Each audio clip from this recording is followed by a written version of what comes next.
because, as you know, Friday night's a great night for football. Always. We've been waiting for a long time for this song to actually mean something. It's nice. It'll be very nice.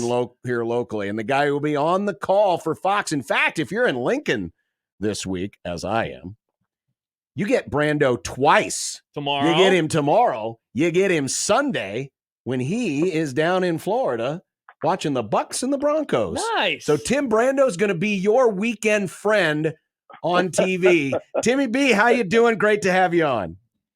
Wow, John, gosh, so this is you're getting me a double dip of yours truly.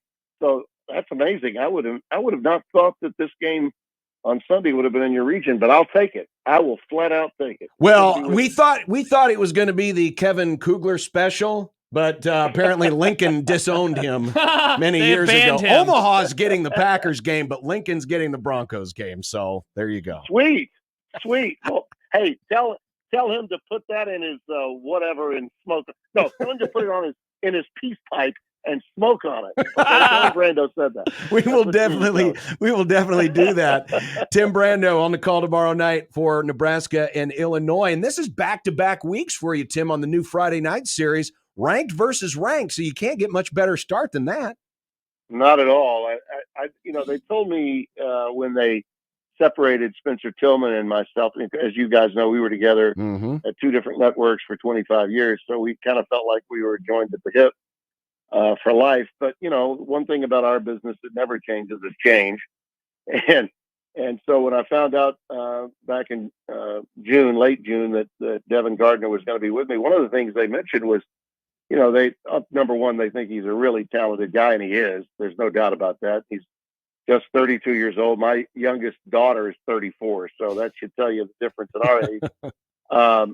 But he is the future. He's one of the real bright, shining, young, burgeoning stars of Fox. And I was reminded that those Friday night games were probably going to be very much a part of our schedule. Not every Friday, but most Fridays.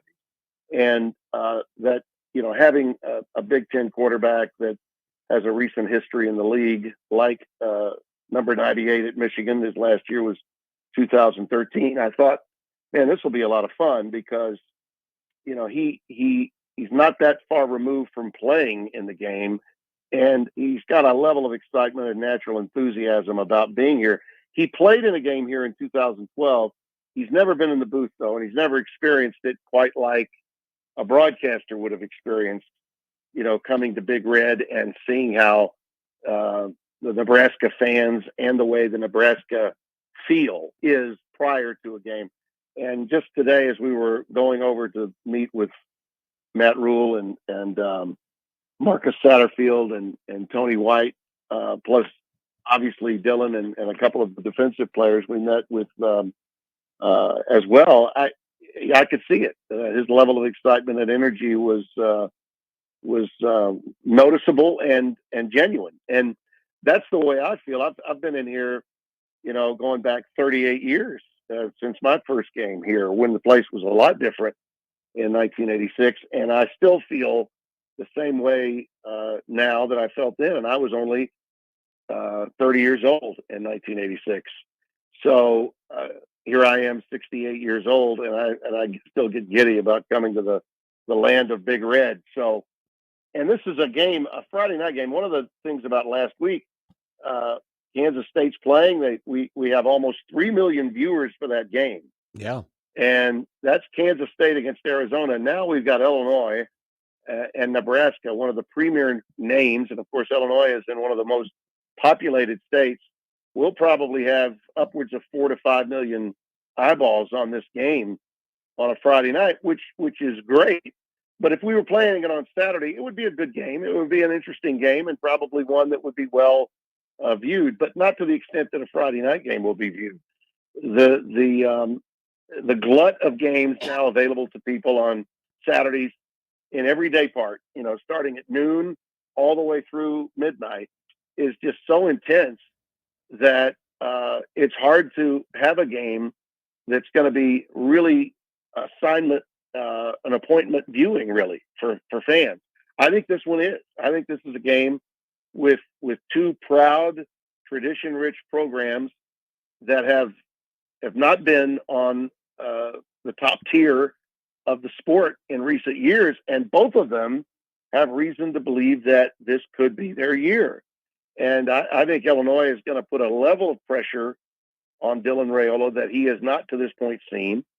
As good as I think Colorado is defensively, they have some quick players. They don't have what Illinois got. And I think that we're probably in store for the most competitive game that the Huskers have played. And it'll be on a stage that I think is the largest that they've had all season long. So we're really excited about it. Tim, you mentioned having a chance to visit with some of the folks associated with Nebraska earlier today. I wanted to ask you about what stood out because, going back into the summer, Matt Rule sat down with one of your colleagues at Fox Sports and Joel Klatt, and that was one of the first times publicly that I think he let everybody know that he feels really good about this team. Now they've played 3 games, they're 3-0, and they've outscored them by quite a bit per game. Did you sense that type of confidence with him, his coordinators, and the players as well that you spoke to? Oh, absolutely. Yeah, absolutely. And I think more than anything, from a defensive standpoint, it's very noticeable. Whether you're talking to Tommy Hill or Isaac Gifford, the Rover, who's, I think, one of the real key elements to their defense. Tommy, who's, had some adversity that he's had to overcome to get where he is. And now, a guy that they really count on to be a real leader, and he was originally recruited back at Arizona State, and a guy that knew all about that and was very aware of that was the coach that was with him at that time. And Tony White is so high on him. I mean, so high on him, and I can see why, because of everything that he's been through. He was a highly decorated high school player out of Orlando. And, it's not been easy for him. There have been some bumps and bruises along the way, forced to play some offense. Now he's really settled in and has become a key corner in that back end for Nebraska. They're just amazing storylines with a lot of these guys from a defensive standpoint. But listen, no doubt about it. Dylan Raiola is the storyline. I mean, he is, and I think the thing that's most amazing to me about him, just watching him today and being in his midst and then later talking to him, is his poise and his leadership skills, even doing a walkthrough, are pretty amazing. He's buttoned up, like a veteran player would be buttoned up in leading his team. And he's still a young guy. And when you think about it, here's a guy that's got Nebraska roots, in a lot of ways because of the family and its family tree with the university. And yet, is not played really a lot in front of Nebraska people, playing high school ball and playing in different places as he was coming up. It's very unique in that regard. I mean, he's naturally a Nebraska kid in so many ways, and yet he's new to these fans, and he's answered the bell big time. Last week, Avery Johnson, who is from the Manhattan, Kansas area, and is their own, and they idolize him there. I thought last week we sort of introduced him to the country as one of the top freshman quarterbacks, and potentially a guy that will be, a Heisman candidate one day. And I think for all the things that Avery Johnson represents, albeit as a kid that's was waiting in the wings and escorted Will Howard to Ohio State, Raiola is a guy that everyone knew about but had seldom seen before he became the Nebraska starting quarterback. And to me, that's kind of amazing. And he really does. He's just a bigger version of Mahomes. I know that's who he idolizes, who he wants to be like. His mannerisms like him. His appearance is very similar to his. And I thought, why wouldn't you want to be like Patrick Mahomes? And he's got the skill set to be just that, just a bigger version, really. Tim Brando, who's on the call tomorrow night for Fox, joining us on the 42 Degrees The Source hotline. Tim, is there a place where you see Illinois having an edge tomorrow night that they absolutely have to exploit? Well, I think without question, the thing that both of these teams are built similarly, even though they've got great quarterbacks. Altmaier is a great quarterback. He's elusive and he's got a live arm. He can make all the throws. The wheelhouse of RPOs is his, and you'll see when they come out at the beginning of the game a scripted set of games where plays where tempo is a catalyst, and he'll sling that thing all around the lot. But once the game settles down, and this is true with Matt Rule's teams as well, they want to run the football. This is a power run team, inside zone quarterback counter run type of team. Dante Dowdell is a power back that runs through people. Just ask Shiloh Sanders. Okay, he runs through people. Lawfrey and Fagan are built the same way. Fagan is a 6'3", 250-pound back. Lawfrey's a little smaller, but he's every bit as tough. And Altmaier, as I mentioned, has got some receivers that he loves to get to. Both Bryant and Franklin are dangerous, and I think that they resemble, I think, what they would normally see in fall camp as defenders lining up opposite Nair and Banks, or Ja'Cory Barney. I think they're mirror images of one another. I told someone the other day that I felt like this was going to be a game where both teams want to achieve the same things and likely know what's coming, but will they be able to stop it? Because they are built similarly. No head coach wants to run the ball more effectively in a game than Brett Bielema. That's been his MO throughout his entire career. And it's been very effective for him in the Big Ten at Wisconsin and now at Illinois. They had so many injuries last year that they were a skeleton of the team that they were 2 years ago. But 2 years ago, this was an Illinois team on the precipice of shocking the world. And I think they feel like they've rekindled that flame, that they've got that. So they come into this game feeling every bit as good about themselves as Nebraska feels about themselves. Tim, you mentioned earlier how many times that you've been in the booth at Memorial Stadium. What's it mean to you personally to be a part of the 400 sellout broadcast? Well, somebody tweeted this out today. If you go to my post on X, I reposted it. The actual first game I ever did here was in 1986. Yep. And I was actually working the sidelines and hosting. We didn't have College Game Day at ESPN back then, but they did a 30-minute pregame show not called Game Day, and Dino Cook was back in the studio with an anchor by the name of Larry Burnett, and they had me as the live host. We opened the show with me on the sidelines and with an interview, and I interviewed at that time. Pat Jones was coaching Oklahoma State, and they had Thurman Thomas and Barry Sanders was a freshman that year, and they were playing at Nebraska. And I was thrilled to just be in the stadium, to be where so many greats had played the game. I came back 3 years later and was in the booth for a game in '89, and I got chills that game. And even today, and that's one of the reasons why I'm still doing it. People always say when you've been around for as many decades as I have, and at three different networks calling football, ESPN, CBS, and now Fox, they say, well, how much longer are you going to keep doing this?